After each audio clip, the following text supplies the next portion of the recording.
사망을 이기고 살아나셔서 부활의 영이 됐어요. 이제 살려주는 영이 돼가지고 하나님 보호자 우편에 앉으시고, 그리고 다시 주와 그리스도가 되신 다음에 우리에게 강림하셨어, 영으로. 그래서 믿는 자 영 안으로 들어오셨어.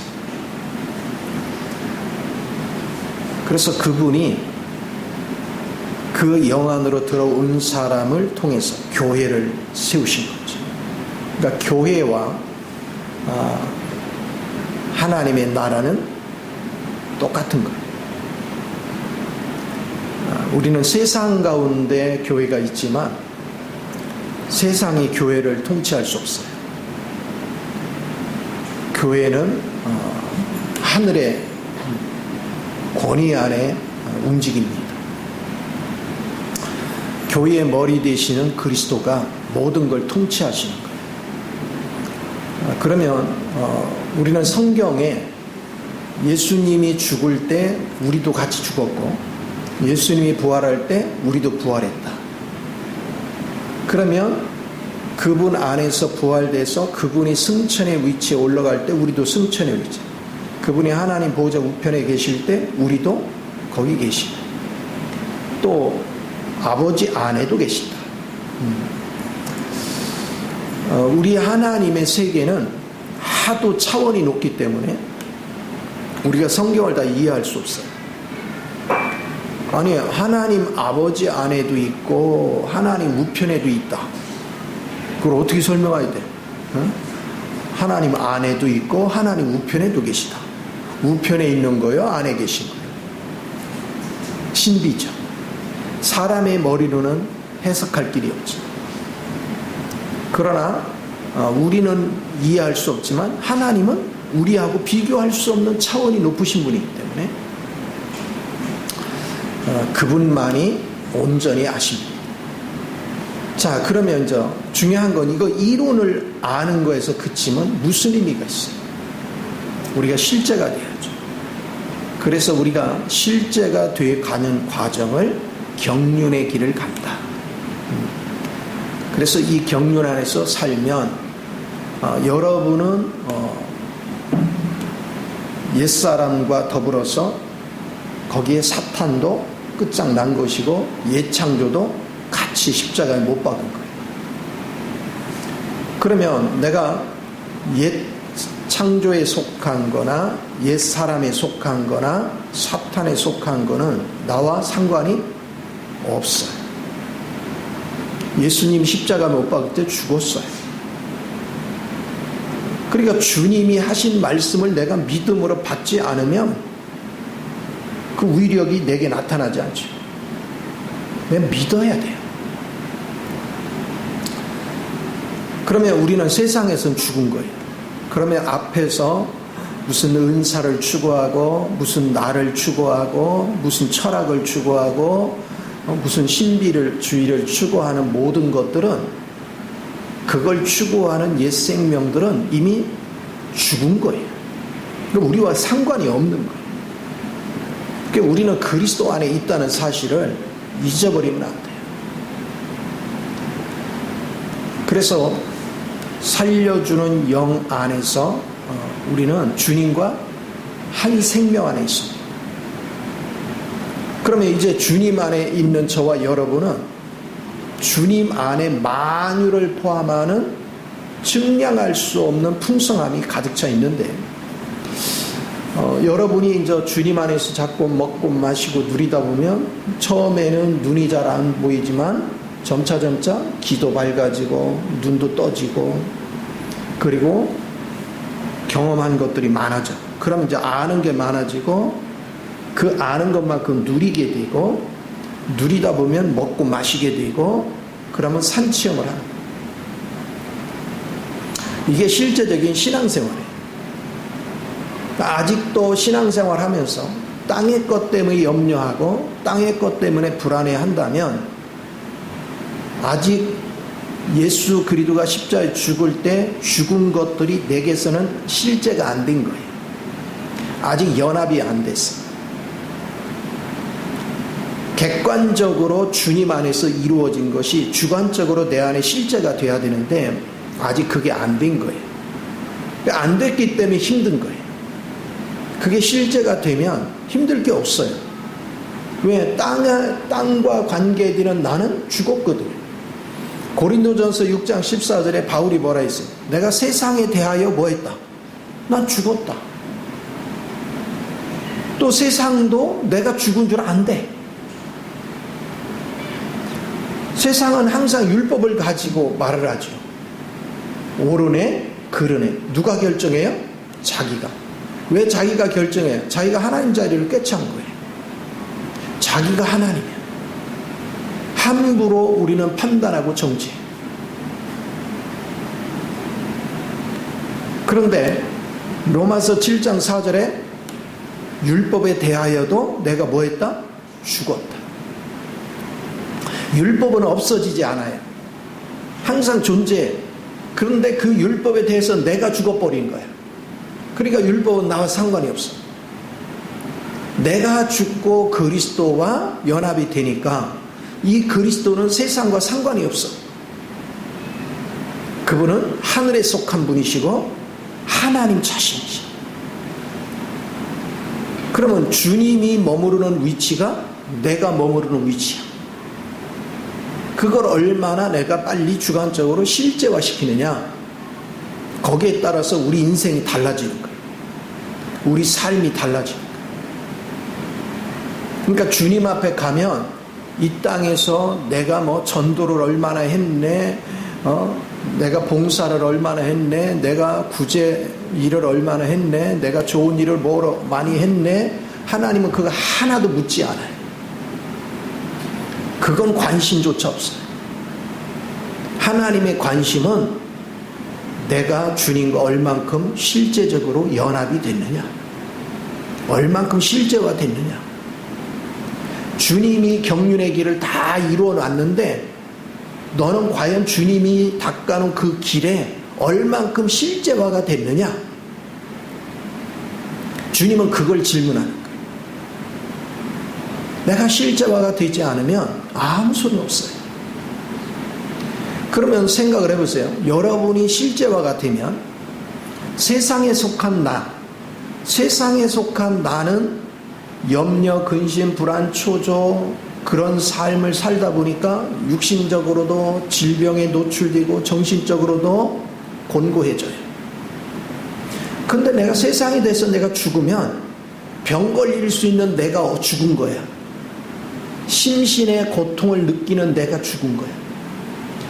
주님 안에 있는 생명은 영원히 병들지 않고 영원히 슬픈 일이 없어. 영원히 평화롭고 영원히 기쁘고 영원히 즐거워요. 그래서 계시록 22장에서 뭐라 했습니까? 거기는 눈물도 없어. 거기는 근심도 없어. 거기는 부족함이 없어. 그러면 이거를 왜 사람들은 죽어서 누리려고 하느냐고. 지금 누려야지. 지금 즐겨야지. 이 은혜를 아는 거 얼마나 중요해요. 참 사람들은요 무슨 인식을 가지고 있냐면, 자 교회로 예를 들면 성도 수가 많아야 교회라고 생각을 하는 거예요. 그쵸? 그리고 막 건물도 삐까뻔쩍하게 져야 뭔가 하는 것 같아. 아이고 저 교회 참 목사님 훌륭하시다, 이렇게 돼요.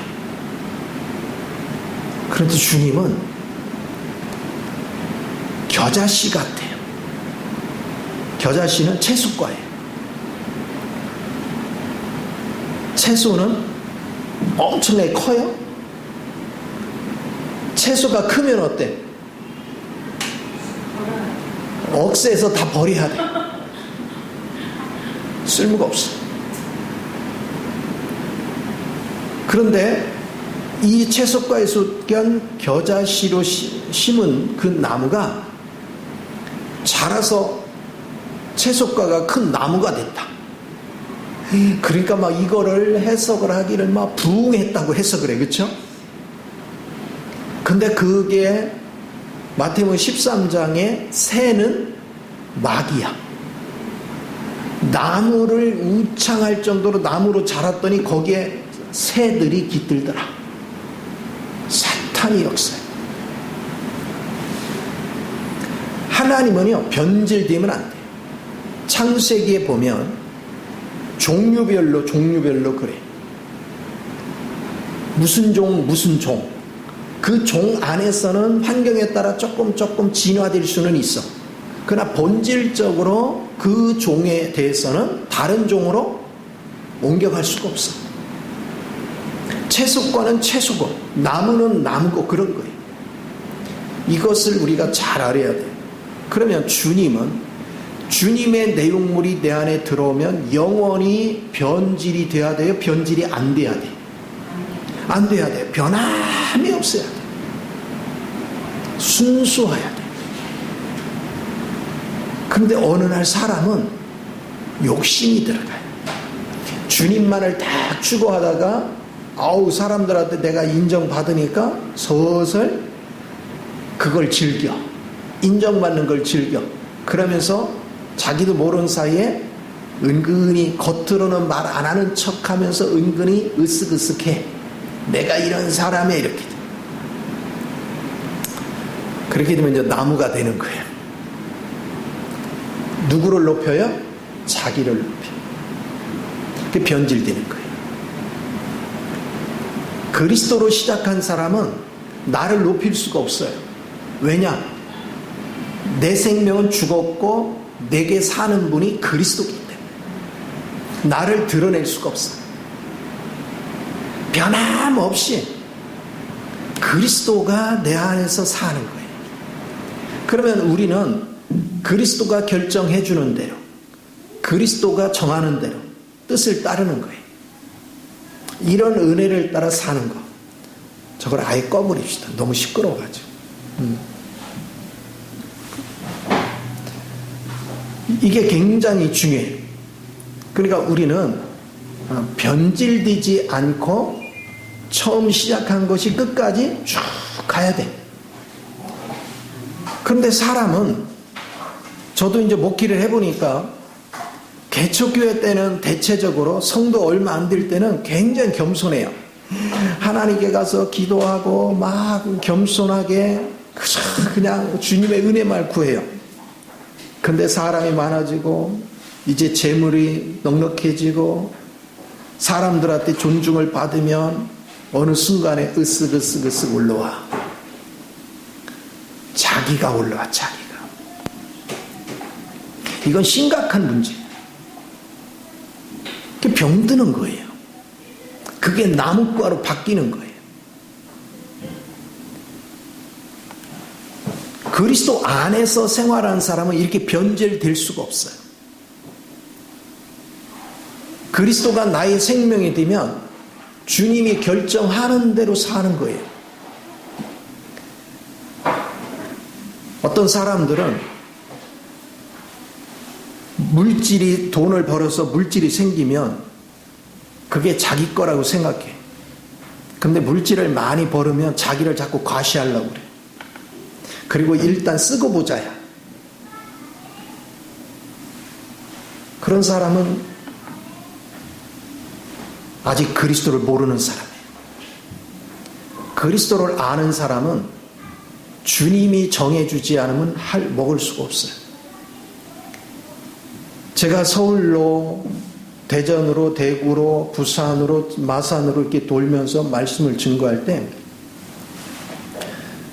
정말 교통비 하나도 아껴야 되기 때문에 때로는 기차를 타고 가다면 목이 너무 말라. 음료수 하나 딱 사 먹고 싶을 때가 막 많아. 그까짓 거 뭐 돈 1,000원이면 음료수 하나 살 수 있는데, 그런데 그걸 못 써. 마음에서 기쁨이 없어. 그걸 쓰려고 하면.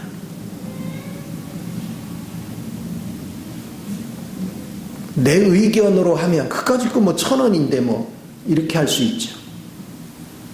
하나님의 영을 따라서 사는 사람은 내 마음대로 못 써요.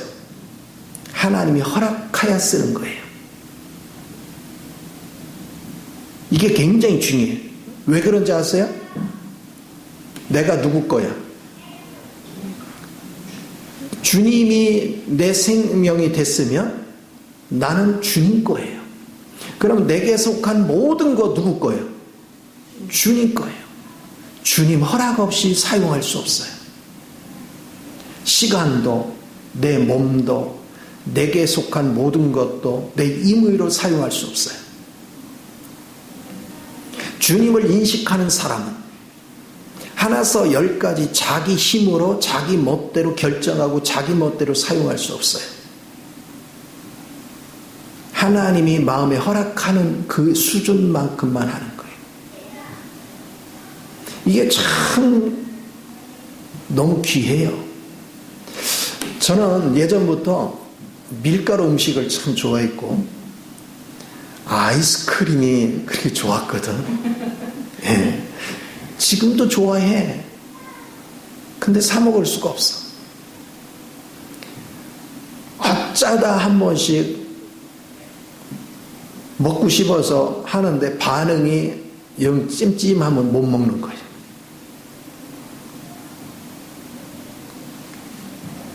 그 한 달에 한두 번 먹는 것도 마음이 편치 않으면 안 먹어. 근데 내 욕구는 되게 먹고 싶을 때가 있어. 근데 속에서 허락질 안 해. 그럼 못 먹는 거예요. 그러니까 주님의 통제 안에 머무른다는 것이 여러분이 지금 승천의 위치에 있다는 증거예요. 땅에 속해 있는 사람은 내가 임의로 하고 싶은 대로 다 해요. 그러나 하늘에 속한 사람은 자기 힘대로 못해요. 왜냐하면 나는 내 것이 아니야. 주님이 값주고 뭐 하셨대요? 나를 샀어요. 근데 우리는요, 주님이 값주고 나를 샀다는 것을 암기는 잘해요. 고린도전서 6장 19, 20절의 말씀을 암기는 잘해요. 근데 주님이 값주고 샀으니까 이제 나는 내게 아니고 주님 건데 주님과 상관없이 자기 멋대로 행동해요. 말도 함부로, 자기가 가진 것도 함부로, 자기 행동도 함부로. 그러면 그게 뭐예요? 실제가 안 됐다는 거예요. 실제가 된 사람은, 주님이 나의 주인인 걸 아는 사람은 함부로 절대 할 수 없어요. 주인한테 물어봐야 돼. 주인이 결정해 줘야 돼. 이것은 너무너무 소중한 거예요. 우리가 어느 직장에 내가 직원으로 일을 하면 내가 잠시 볼 일 보려면 누구한테 물어봐야 돼요? 사장한테 잠시 시간 좀 내달라고 얘기해야죠. 허락하여 움직여야죠. 내가 지금 고용돼서 일을 하는데 사장 관심 없이 그냥 내 멋대로 행동하면 그건 얼마인가 잘리겠죠. 그런데 우리는 주님 앞에서는 너무 함부로 살아요. 우리 멋대로. 내게 속한 모든 것은 내 것이 아니라 주님 것입니다. 또 경험할 수 있는 것은 내가 속한 모든 것이 주님 것인 것을 삶을 통해서 증명을 해내면 하나님이 나의 모든 필요를 채워주시는 거예요. 왜냐하면 이 몸이 주님 거니까.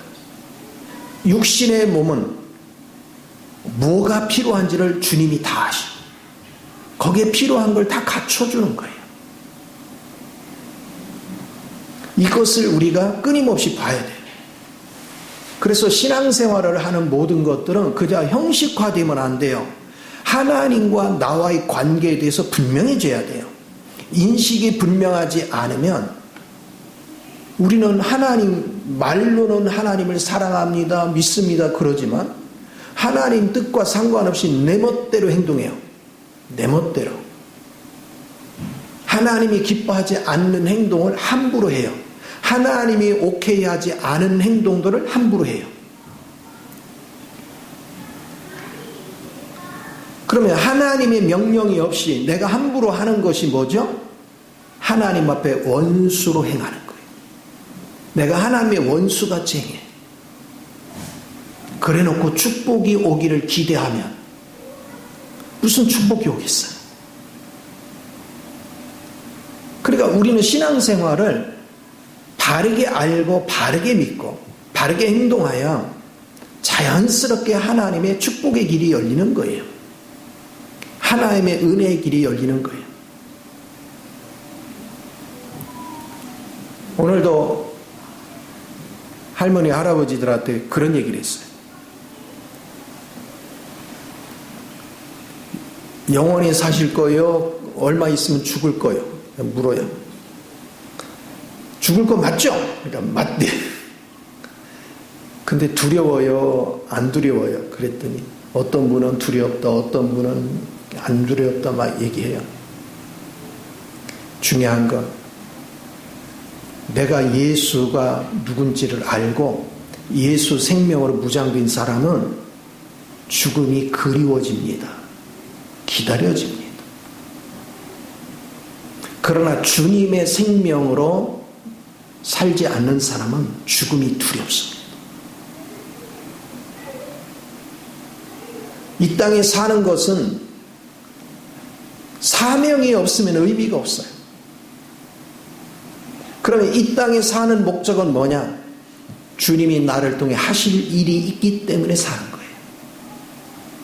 그게 사명이에요. 사명은 내가 행하는 게 아니에요. 내 안에 사시는 주님이 나를 활용해서 일을 하시는 거예요. 우리 가정에서 아내가 남편을 섬기고 남편이 아내를 섬기는 것도 사명이에요.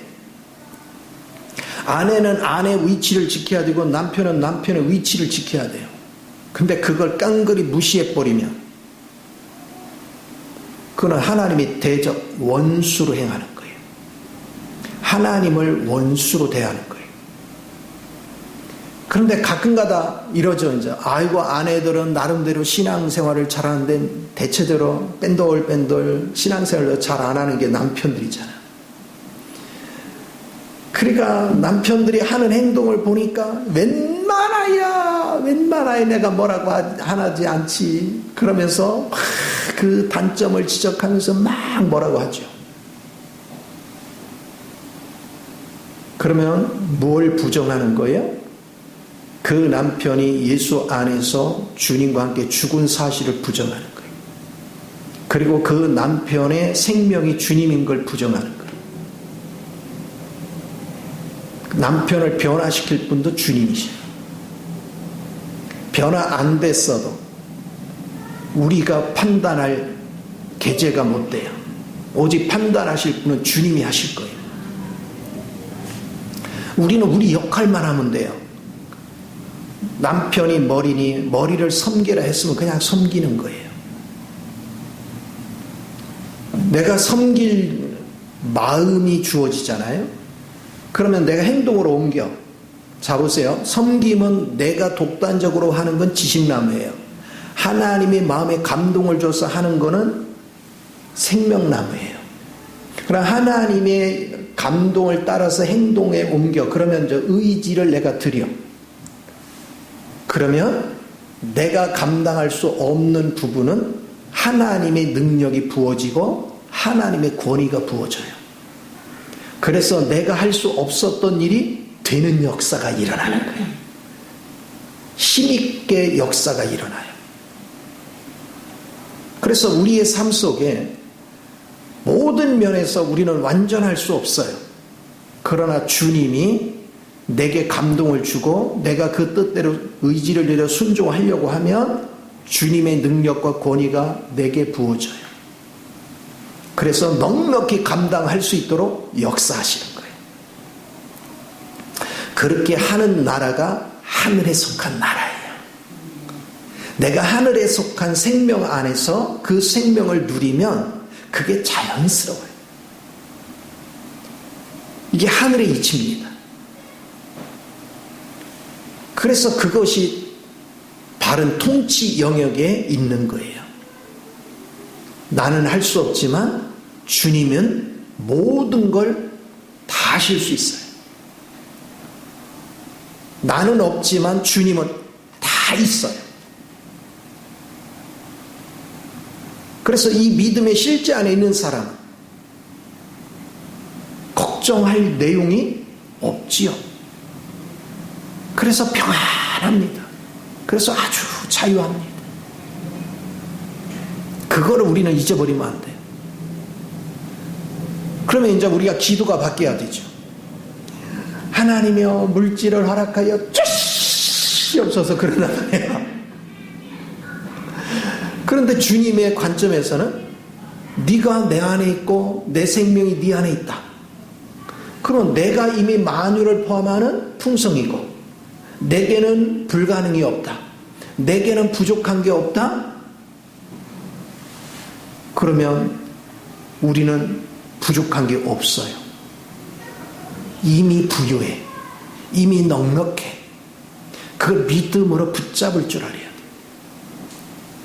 내가 그걸 믿음으로 붙잡아야 주님 뭐 합니까? 네 믿음대로 될지어다가 되는 거예요. 내가 믿는 대로 역사가 일어나요.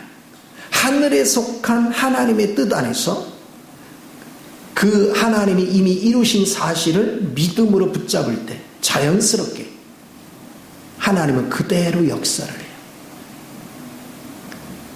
그러면 우리는 물질이 어려운 것 때문에 낭망하는 것이 아니라 이미 부유한 걸 미리 찬양하겠죠. 주 안에서. 지금 아무것도 없는데 없는 것을 있는 것 같이 바라보고 미리 찬양하는 거예요. 미리 감사하는 거예요. 그러니까 주님이 그러잖아요. 주의 이름으로 무엇이든 구하면 그대로 되는 걸 뭐하라? 믿어라. 그 믿음이에요. 그래서 주님 안에서 생활을 하는 사람은 땅의 걸로 낙심하거나 좌절이 없어요. 그리고 자꾸 분주하게 뭐를 하지 않아요. 제가 목회하면서 하나님 앞에 이리 시련 당하고 저리 시련 당한 거 뭐냐? 이걸 암기는 하고 이루는 아는데 어느 날 보면 주님이 시키도 하는 걸 내가 자원해서 주님 제가 알아서 할게요. 막 하는 거야. 그러니까 나는 순수하게 누구 위해서 일했어? 주님 위해서 했어. 근데 주님은 나한테 뭐라고 하겠어요? 꼴값을 떤다. 주님은 시킨 적이 없어. 내가 알아서 설친 거지. 그걸 갖다가 주제에 넣으면 제자라 그래. 우리 같은 스타일은 불순종은 잘 안 해. 하라는 거를 안 하는 건 불순종이야. 근데 불순종은 잘 안 하지. 문제는 오바가 돼서 문제지. 오바가 됐어. 하라는 것만 하면 되는데 꼭 앞서가가지고. 예전에 제가 이제 주일 일요일만 되면 토요일만 되면 집으로 가요. 집은 시골에 있고 전 대전에서 학교를 다니니까 우리 동생이 손재주가 좋아요. 나는 손재주가 없어요. 근데 한 번은 화장실 문을 짜고 있는 거야. 이제 나무를 자르다가 탁 해가지고 이것 좀 잡아주고 이것 좀 잡아주고 막 그래. 그래서 잡아주다가 동생 혼자 하는 게 안쓰러워. 그래 내가 도와주려고 딱 보니까 이렇게 자르면 되겠구나. 나무를 해가지고 싹 잘라가지고 야 이렇게 해. 그랬더니 있는 대로 성질을 부리는 거야. 그걸 그렇게 자르면 어떻게 하냐. 야 너 이렇게 자르면 내가 똑같이 해놨잖아. 그랬더니만 내 거 지금 이거는 이쪽에 냈으면 그 다음 건 저쪽 이번엔 반대로 잘려야지. 나는 그 생각 없이 그냥 얘가 똑같이 이렇게 자르니까 그런가 보다. 와, 근데 중요한 왜 화를 냈느냐? 지가 어떻게 자르려고 하고 딱 맞아 나무를 잘라온 게 그거 하나 딱 있거든요. 여물이 없는 거야. 그리고 오늘 끝내려 했더니 도와준다는 게 산통을 딱 깨놨어. 우리가 하나님의 일을 그렇게 해요. 우리가 주님보다 앞서서 뭔가를 하려고 설치다가 우리는 우리대로 안 되니까 짜증내고, 주님은 주님대로 일을 산통을 다 깨놓으니까 더 돌아가는 길이 생기는 거예요. 힘든 과정이 생기는 거예요. 그래서 불순종도 큰 죄지만 주제 넘은 죄도 그 못지않은 죄야. 그래서 우리는 주제 넘은 짓을 하면 안 돼요. 참 이거를 아는 일이 세상에 20년이 넘게 걸린 거야. 이게 실제를 알기까지. 그 전까지는 내가 열심히 하면 하나님이 아우 잘한다, 그래 귀하다 이럴 줄 알았어. 그런데 우리 하나님은 저한테 너무 큰 시련을 줘서 그 시련 속에 기도했더니 이제 더 이상 너를 내가 봐줄 수가 없다. 그때 충격받았죠. 내가 설치고 있는 걸 그때 몰랐어요. 그래서 우리는 주님 안에 있다는 얘기는 주님의 움직임대로 내가 움직여야 되는 거예요. 그래서 1절부터 다시 한번 볼게요. 너희가 그리스도와 함께 다시 살리심을 받았으면, 그리스도와 함께 살리심을 받았으면 위의 것을 찾으라. 거기는 그리스도께서 하나님 우편에 앉아 계시냐. 자, 그리스도 생명이 내 생명이 됐는데 그 그리스도가 하나님 보좌 우편에 있으면 나도 어디 있는 거야? 그 자리에 있는 거예요. 하늘의 위치에 있어요. 하늘의 위치는요, 불순종도 통하지 않고 주제 넘은 것도 통하지 않아요. 주님보다 앞서도 안 돼요. 왜 그러냐? 모든 걸 주님이 결정해요. 그리고 주님의 능력과 주님의 권위와 주님의 부유함을 누리며 사는 곳이에요. 거기는 땀 흘리고 수고하고 노력하는 곳이 아니에요. 그래서 주님과 호흡을 맞추면 직장 생활을 해도 주님이 내 마음속에 주는 갈망을 따라서 직장에 가서 섬기는 거예요. 내가 직장 상사가 있고 직장에 동료들이 있어서 그들과 교통을 하지만 우리의 중심은 끊임없이 내 안에서 역사하는 주의 음성을 듣는 데 집중해야 돼요. 그분이 통제를 해줘요. 사람과 교제도 어떻게 해라, 일도 어떻게 해라. 주님이 통제해줘. 그리고 그분이 내가 없는 지혜를 주시고 내가 없는 능력을 주시고 내게 없는 권위를 주시고, 그러면 불가능했던 일이 잘 되는 역사가 일어나는 거예요. 이런 하나님을 우리는 실제적으로 경험을 해야 돼요. 그런데 하늘의 위치에 있는데, 하늘의 위치에 있으면 공중권세 잡은 영 마귀에 거쳐도 내 코앞에 있어. 그러나 그 사탄의 세계는 하나님의 보좌를 범접할 수가 없어요. 나는 내려다보고 다스리고 통치할 수 있어요. 어둠의 세력의 실체를 한눈에 깰 수 있어. 이런 세계로 하나님은 우리를 이끌어 주기를 원하는 거예요. 그래서 주님이 경륜의 길은 다 이뤄놨지만 그것이 내게 실제화시키는 것은 성령을 통해서 우리가 이 과정을 거치면서 성령이 외적으로는 나의 육체를 징계를 통하고, 내가 육체 징계를 받으면 받을수록 내면에서는 변화가 자꾸 일어나. 내 방식으로는 안 되니까 하나님 방식을 자꾸 의지하기 시작해요. 그래서 내 방식은 버리고 하나님 방식을 자꾸 붙잡다 보니까 누구 체질로 바뀌어요? 주님의 체질로 내가 바뀌어요. 이렇게 실제적인 신앙생활을 하는 거예요. 그러면 이 신앙의 원리를 바르게 알고 이런 실제적인 신앙생활을 하면 시간이 가면 갈수록 아내는 아내로서의 인격이 제대로 갖춰지겠죠. 전에는 아내 말로만 아내지 아내가 뭐 하는지도 모르는 거야. 그러니까 막 있는 성질 없는 성질 막 짜증내고 막 이렇게 산 거야. 근데 주님 안에서 주님이 정해놓은 아내의 위치, 주의 생명이 들어오니까 정확하게 아내는 어떻게 해야 되는 걸 알게 하시는 거야. 남편 속에서 역사하는 주님이 정확하게 남편 역할은 어떻게 해야 되는 걸 알게 하는 거야. 각 파트에서 자기 역할을 해야 될 걸 알아요. 그리고 세상의 물질을 다룰 때도 어떻게 다뤄야 된다. 자식은 어떻게 교육시켜야 된다. 그거 주의 영이 속에서 다 알려주시는 거죠. 그런 거를 성경에 기록을 해놨는데 우리는 그 주님의 통제를 받지 않고 성경에 기록된 걸 지키려고 하니까 지켜져요, 안 지켜져요? 안 돼요. 우리 힘으로는 절대로 안 돼요. 그런데 내 속에서 주의 영이 시키는 대로 순종만 하면 이 말씀이 저절로 사라져요.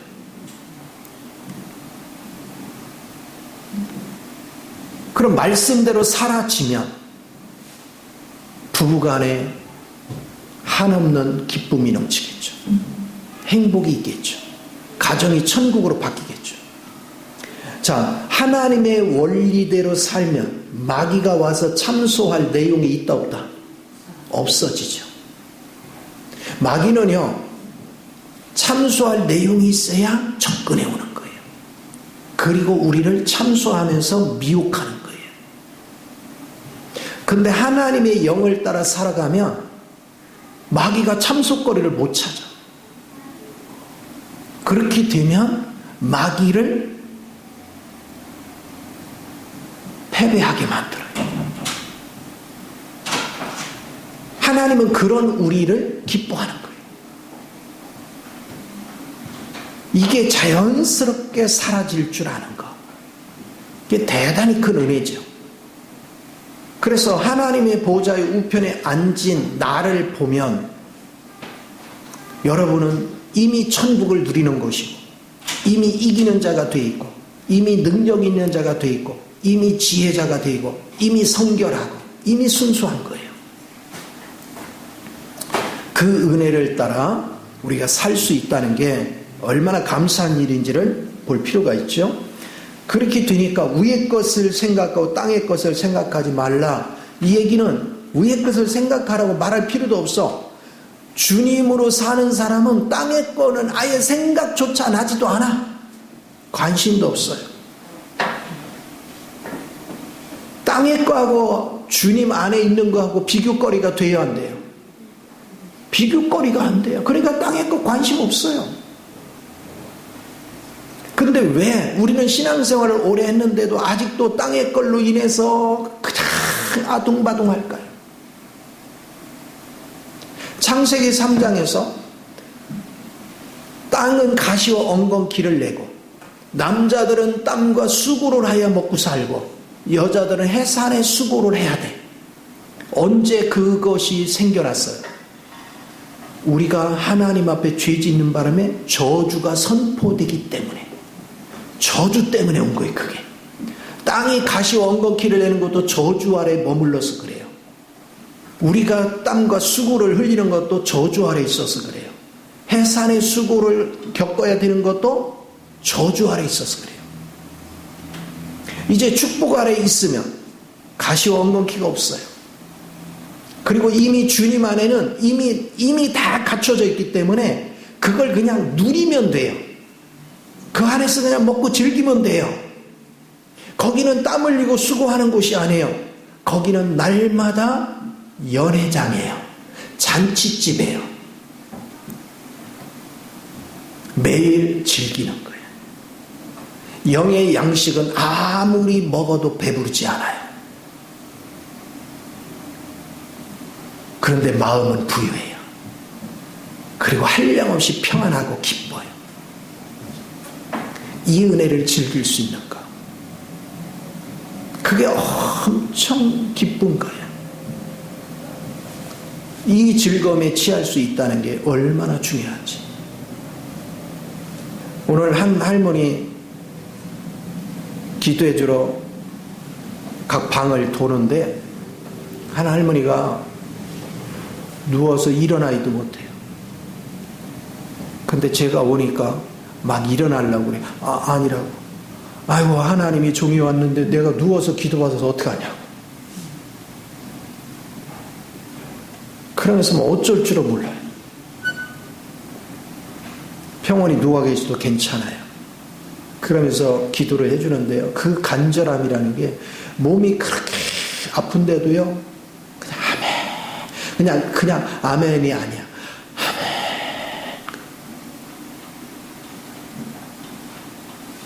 그분은 진심으로 하나님을 사랑해요. 어떤 분은 건성건성. 그러니까 주님을 아는 것과 모르는 것 차이는 엄청난 차이가 있는 거예요. 우리 멋대로 모든 것을 결정하면 망해요. 고생은 고생대로 하고 하나님 앞에도 인정받지 못하는 그런 어리석은 삶이 돼요. 그러나 주님 안에서 주의 영을 따라 우리가 순종하는 법을 자꾸 훈련되면 가면 갈수록 나는 수고롭고 땀 흘릴 일이 없어져요. 그리고 내 눈이 밝아지면서 하나님이 이미 풍요로운 것을 이미 준비해 놓은 잔치상이 내 앞에 있음을 보게 만들어요. 나는 그걸 뭐 하면 돼요? 즐기면 돼요. 먹으면 돼요. 그 행복에 취할 수 있는 것. 그래서 주님이 주는 기쁨은 세상이 주는 기쁨하고 비교거리가 안 되고, 주님이 주는 평안은 세상이 주는 평안과 비교거리가 안 된 거예요. 사람의 사랑은 하나님의 사랑에 비하면 사랑도 아니야. 하나님의 사랑은 영원히 변질되지 않아요. 하나님의 평안과 기쁨은 영원히 변질되지 않아요. 그래서 우리가 뭐라고 합니까? 항상 기뻐하라. 쉬지 말고 기도하라. 범사에 감사하라 그랬죠. 우리 주님 자체가 기쁨이에요. 그리고 주님의 생명으로 살면 그 주님은 아버지와 교통이 끊이지를 않아요. 그러니까 주님이 내 생명 되면 나는 범사에 저절로 기도가 돼요. 쉬지 않고. 그리고 범사에 감사가 나와요. 그러니까 그것은 사람이 노력해서 하는 게 아니에요. 그리스도가 내 안에 사라지면 저절로 기뻐하고 저절로 감사하고 저절로 기도하는 거예요. 기도는 호흡입니다. 주님 안에서 호흡하는 거예요. 이런 자연스러운 역사를 우리가 이룰 줄 아는 것. 지금 바울은 골로새서를 통해서 신앙생활이 뭔지의 본질을 얘기하는 거예요. 땅에서 왜 그렇게 수고하느냐? 주님은 하나님의 형상을 입었고 그분은 창조주의 으뜸이시고 부활의 으뜸이신데 너희가 그 안에 있으면 승천의 위치에서 거기는 부족함이 없다.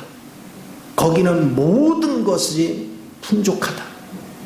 우리는 그곳에서 노력하고 수고하는 것이 아니다. 그냥 누리면 된다. 즐기면 된다. 그러나 그렇게 되려면 내가 영적인 눈을 떠야 돼. 내 마음이 영적인 눈을 뜨기 위해서 사모하는 심령 가지고 기도해야 돼요. 먹을 것, 입을 것, 마실 거를 위해서는 기도하면서 내 눈뜨기를 위해서 기도하지 않아. 성경에 보면 바디메오가 길거리에서 구걸을 했어요. 근데 예수님의 소문을 듣고 간절히 사모했어요. 왜? 내가 눈을 뜨면 이 구걸을 안 해도 되잖아. 그러니까 예수님을 지나간다는 소식을 듣고 다윗의 자손 예수여 하고서 막 소리쳐. 주님이 서서 그를 불러오라. 그때 주님이 질문이 그거예요. 내가 무엇을 해주기를 원하니? 하루 종일 구걸했지만 사람들이 저에게 돈을 주지 않았어요. 나 좀 도와주세요. 이렇게 얘기했다면 그는 영원히 눈을 뜨지 못했을 거예요. 그걸 구하지 않았어요. 썩어질 걸 구하지 않았어요. 나로 포기하소서. 우리도 주님 앞에 가서 기도가 그래야 돼요. 당장에 내가 물질이 힘들어요. 내 건강 문제가 뭐예요? 이런 거 기도가 아니라 주여 내 눈을 열어 나로 주를 알게 하소서. 나로 주를 보게 하소서. 그래서 나로 하여금 주님 안에 이미 주님이 다 완성시켜 놓은 것들을 나로 밝게 보고 그걸 누리고 먹고 마심으로 내 안에 있는 저주가 빠져나가고 가난이 물러나가고 모든 질병이 떠나가고 어둠의 세력이 떠나가고 내가 주님과 온전히 연합되기를 소망합니다. 기도의 관점이 달라져야 돼요. 그러면 주님을 우리가 누릴 줄 알면 하나님은 때를 따라 공급하는 은혜를 체험시켜요. 이 체험이 많으면 많을수록 이제 사탄이 와서 아무리 나를 참수해도 내가 사탄의 말에 귀 기울인다 안 기울인다? 안 기울여. 체험이 있기 때문에. 그런데 영적인 소경에다가 체험이 없어. 설교 몇 마디 들어서 난 예수 안에 있는 사람이래. 내가 하늘에 속한 사람이래. 아무리 결단해도 마귀가 와서 참수하고 꼴까다 또 넘어가. 어려운 문제 있으면 또 낙심해. 그건 왜 그러냐? 본 것이었기 때문에. 반드시 영적인 눈을 떠서 본 것이 있어야 낙심과 좌절이 없는 거예요. 그래서 믿음 생활이 뭔지에 대해서 우리가 분명해져야 됩니다. 그러면서 주님이 3절에 그러죠. 이는 너희가 죽었고 우리는 원래 태어난 나는 죽었어요. 죽었고 너희 생명이 그리스도와 함께 하나님 안에 감춰졌습니다. 오늘 우리는 내가 드러나면 안 돼. 누구 안에 감춰져 있어요? 주님 안에. 그런데 보세요. 사람들이 나에 대해서 안 좋은 소리 막 하면 우리는 나서가지고 자꾸 변명하려고 그래요. 그거는 감추어진 사람이 아니에요. 주님 안에 감추어져 있는 사람은 반응하지 않아요. 세상이 나를 향해서 삿대질하고 욕하고 별 흉악한 짓을 해도 반응하지 않아요. 왜? 주님이 감추어놨기 때문에. 나를 그리스도 안에 감추어놨어요. 그런 사람은 침묵을 할 줄 알아요. 하나님의 때까지 기다리는 법을 알아요. 우리는 주님 안에 감추어 있는 자예요. 그래서 침묵하는 거예요. 억울한 소리를 듣고 별소리가 다 들려와도 거기에 대해서 반응하지 않는 것은 주님 안에 내가 감추어진 자이기 때문에 반응하지 않는 거예요. 하나님의 때까지 침묵하는 법을 배우는 거예요. 이게 신앙생활의 아주 기본적인 원리입니다.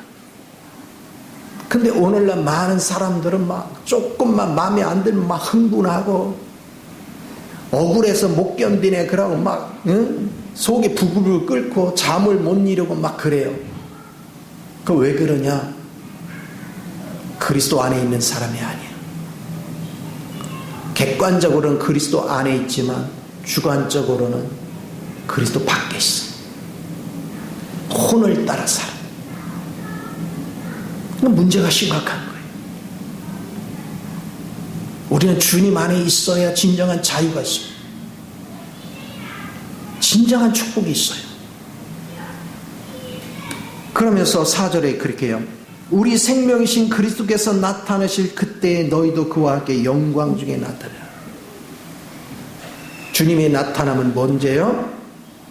우리를 휴거시킬 때 주님은 공개적으로 나타나실 거예요. 그때 우리도 신령한 몸으로 변화되면서 나타날 거예요. 내가 누군지 육만 쳐다보고 손가락질 하던 사람이 어느 날 그 사람이 신령한 몸이 돼서 변화된 것을 본다면 할 말을 잃어버릴 거예요. 그때까지 우리는 침묵을 배워야 돼요. 주님의 때까지, 주님의 날까지. 자꾸 사람들은 억울한 소리 들으면 그거를 변명하려고 하고 이해시키려고 하고 막 그래요. 그거는 자기를 드러내는 거예요. 주님은 나를 그리스도 안에 감춰놨다고 하는데 왜 내가 자꾸 설치고 나와? 상대가 몰라서 나한테 억울한 누명을 씌우던 말던 그 사람이 나를 어떻게 할 수 없어요. 하나님만 나 인정하면 되는 거예요. 바울은요, 밧세바를 범하고 나서 피난 가면서 그때 그걸 깨달은 거예요.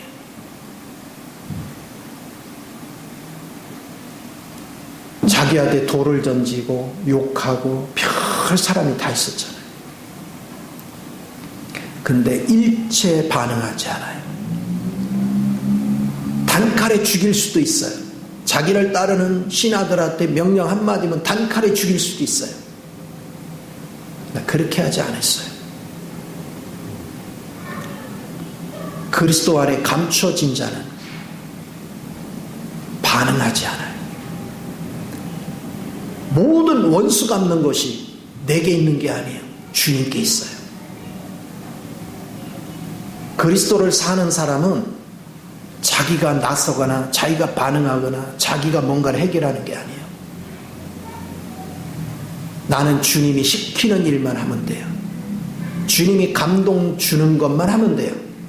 나머지 억울한 누명을 쓰든 뭐하든 그거는 하나님이 일 처리할 거예요.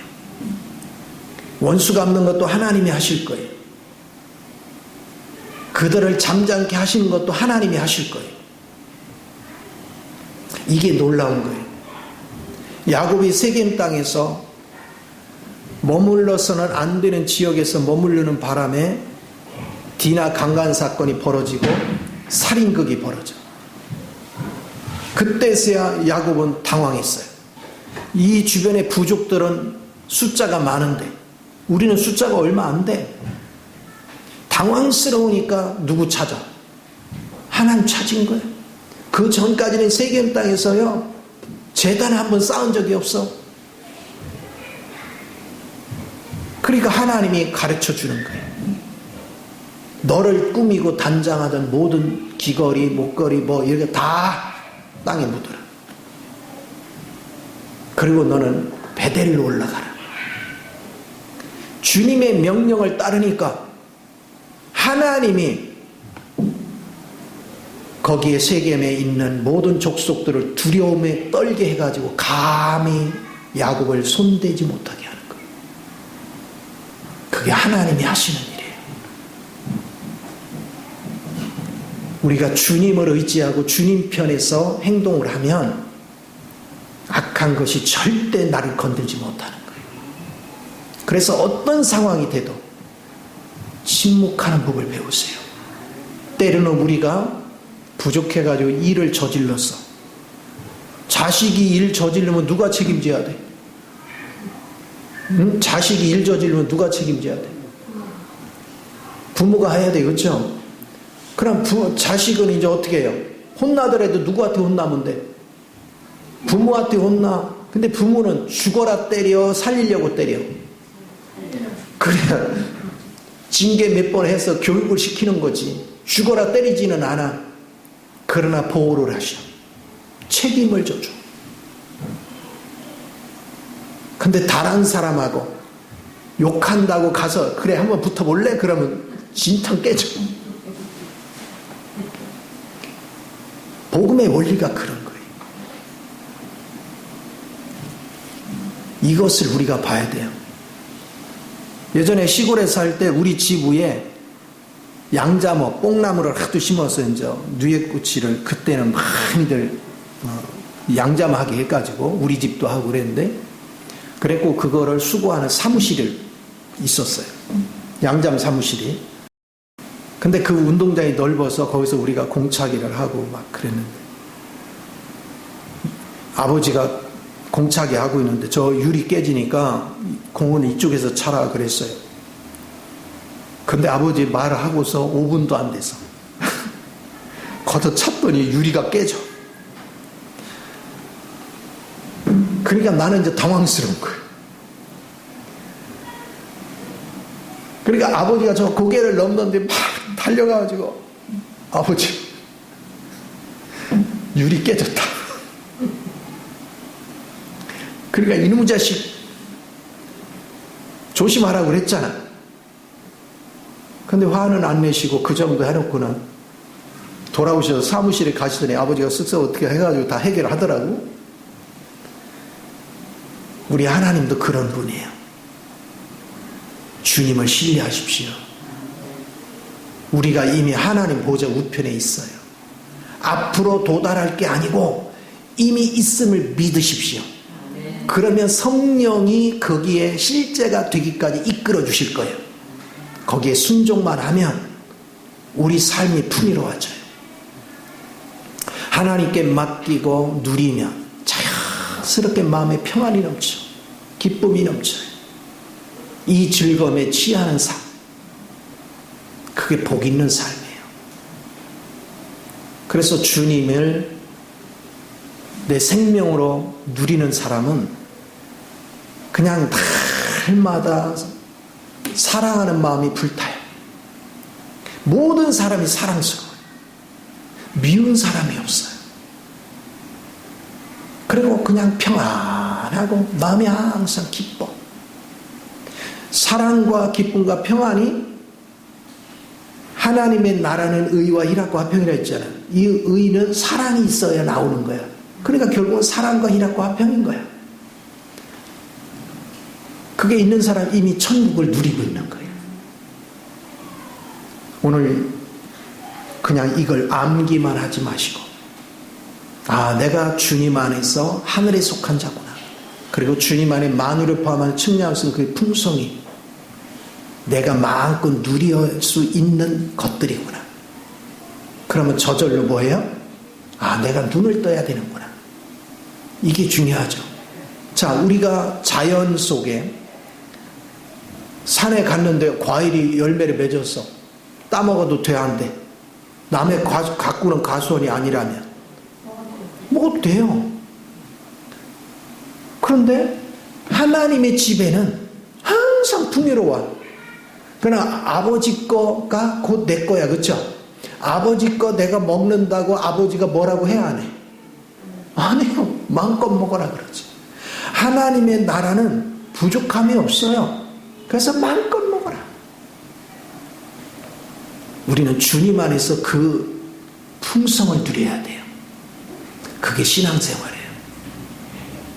그런 사람의 모임이 살아있는 교회입니다. 우리는 예배당 생활을 하지 말고 교회가 돼야 돼요. 이런 믿음 안에서 저와 여러분이 날마다 주님의 풍성함 속에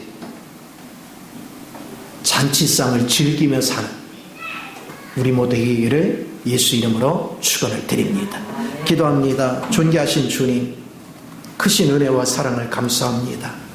참으로 사랑하는 자녀들을 축복하시고 기름 부으셔서 입술로만 주여 주여 하는 것이 아니라 하나님의 경륜 안에서 주님과 온전히 연합되어 이미 승천에 위치해 있는 주님 안에서 주님의 그 만유를 포함하는 풍성을 누림으로 날마다 주의 평안과 기쁨과 사랑 안에서 아버지를 영화롭게 하는 우리 모두가 될 수 있도록 은혜 더하여 주옵소서. 그런 믿음의 성도들로 인하여 살아있는 교회가 되는 거룩한 삶으로 인도해 주옵소서. 찬양을 주께 드리며 주 예수님의 이름으로 기도하옵나이다. 아멘. 할렐루야.